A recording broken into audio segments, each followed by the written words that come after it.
इस गांव का नाम धौलपुरा है और इस गांव की कुछ रहस्यमय रास्ते जो दिन में तो अच्छे लगते हैं, पर रात होते वही रास्ता डरावना हो जाता है। उस साल बरसात कुछ ज्यादा ही बेरहम साबित हुई। लगातार बारिश के कारण केशव की पूरी फसल बर्बाद हो गई। घर में खाने तक के लाले पड़ गए। मजबूरी में केशव ने गांव के कई लोगों से कर्ज ले रखा था। एक दिन दोपहर को गांव के बड़े साहूकार भैरव सिंह का खास आदमी ललित केशव के घर पहुंचा। अरे केशव, साहूकार साहब ने भेजा है। तूने जो कर्ज लिया था वो कब लौटाएगा? ललित भैया, इस बार मेरी पूरी फसल खराब हो गई है। थोड़ा वक्त दे दीजिए, मैं पैसे लौटा दूंगा। बहुत वक्त हो गया। 2 दिन के अंदर ब्याज समेत पूरा पैसा चाहिए, नहीं तो तुझे गांव से भगा दिया जाएगा। यह कहकर ललित वहां से चला गया। उसके जाने के थोड़ी देर बाद गांव का ही एक और आदमी सुरेश पटेल वहां आ पहुंचा। ए केशव, मेरे पैसे लौटाने का कोई इरादा है या नहीं? नहीं सुरेश जी, मैं जरूर लौटा दूंगा। मुझे बहाने नहीं सुनने। अगले हफ्ते तक पैसे नहीं मिले तो अंजाम बुरा होगा।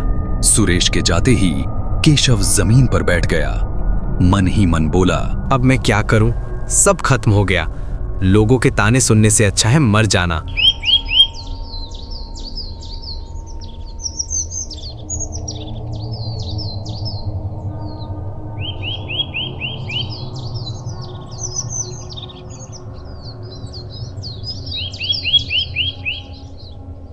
गांव के पश्चिम में एक पुराना श्मशान घाट के पास बहती नदी थी।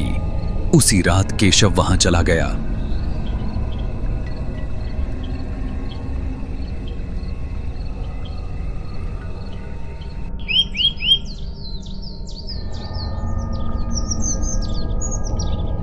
सुबह सुबह ललित नदी किनारे से गुजर रहा था। तभी उसकी नजर एक पुराने बरगद के पेड़ पर पड़ी। अरे ये क्या है? उसने शोर मचाया। गांव वाले दौड़कर पहुंचे। भीड़ में सुरेश भी था। सबकी नजर ऊपर गई। ये तो केशव है।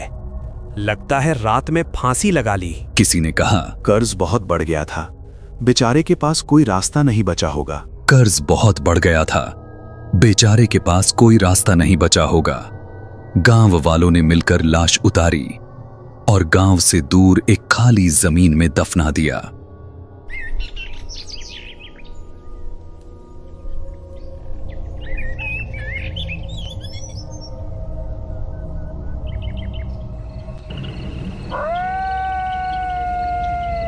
कुछ दिन बाद एक रात ललित उसी नदी वाले रास्ते से घर लौट रहा था। चारों तरफ सन्नाटा था। अचानक हंसने की आवाज आई। ललित रुक गया। कौन है? उसी पल उसे महसूस हुआ कि कोई उसके पीछे खड़ा है।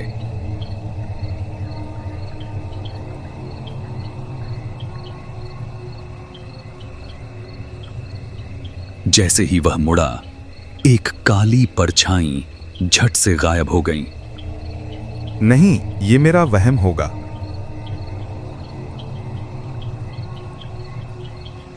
कहकर वह भागता हुआ घर पहुंचा।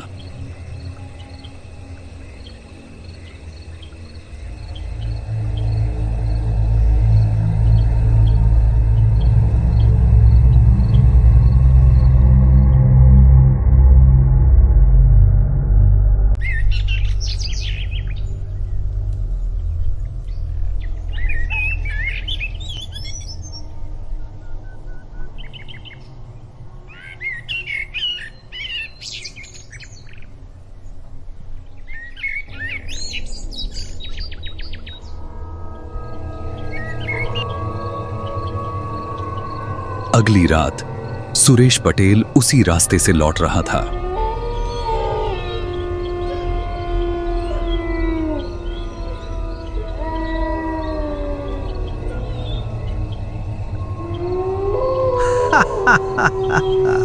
कौन है? अचानक वही हंसी। चारों तरफ देखा, कोई नहीं। यहाँ कुछ ठीक नहीं है, कहकर वह भी डर के मारे भाग गया।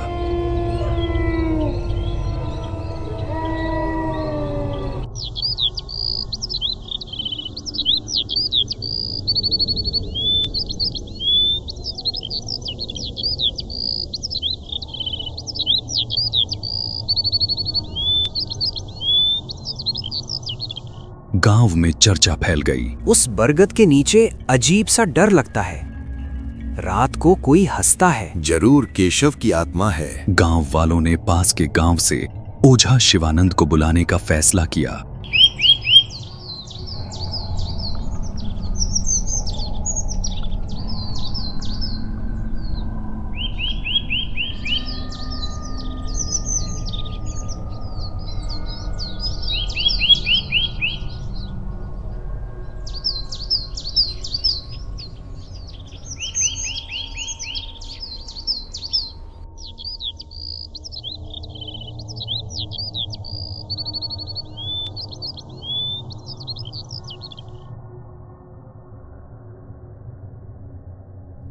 ओझा शिवानंद ने बरगद के पास पहुंचते ही कहा, ये जगह शुद्ध नहीं है, यहाँ एक आत्मा भटक रही है। गांव वालों ने पूरी घटना बताई।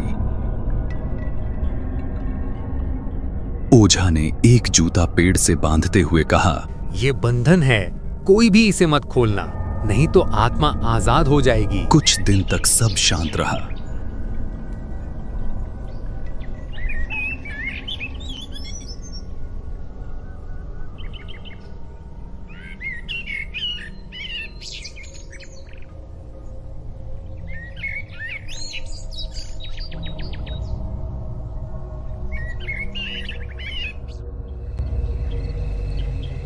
एक रात बाहर से आया एक चोर उस रास्ते से भाग रहा था। उसकी नजर पेड़ पर बंधे जूते पर पड़ी। जूता ही तो है।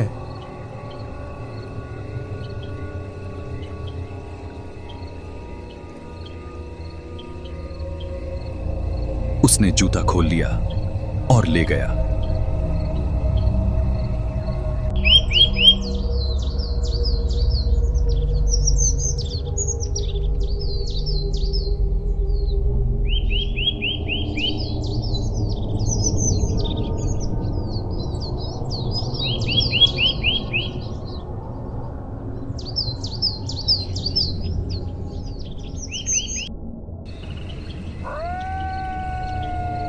अगले दिन एक मछुआरा मोहन बाजार से लौट रहा था।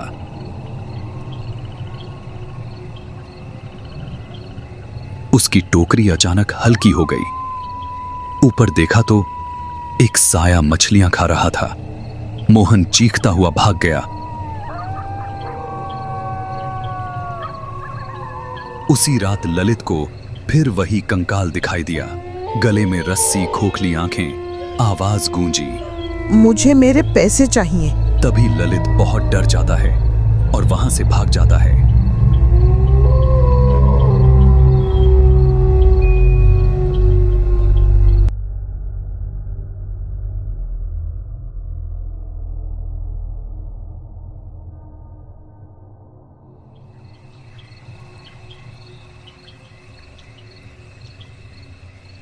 अगली रात सुरेश के कंधे पर किसी ने हाथ रखा।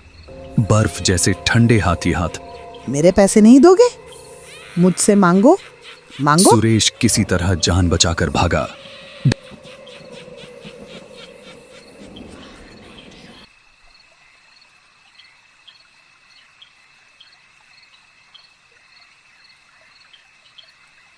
डरे हुए गांव वालों ने फिर ओझा शिवानंद को बुलाया।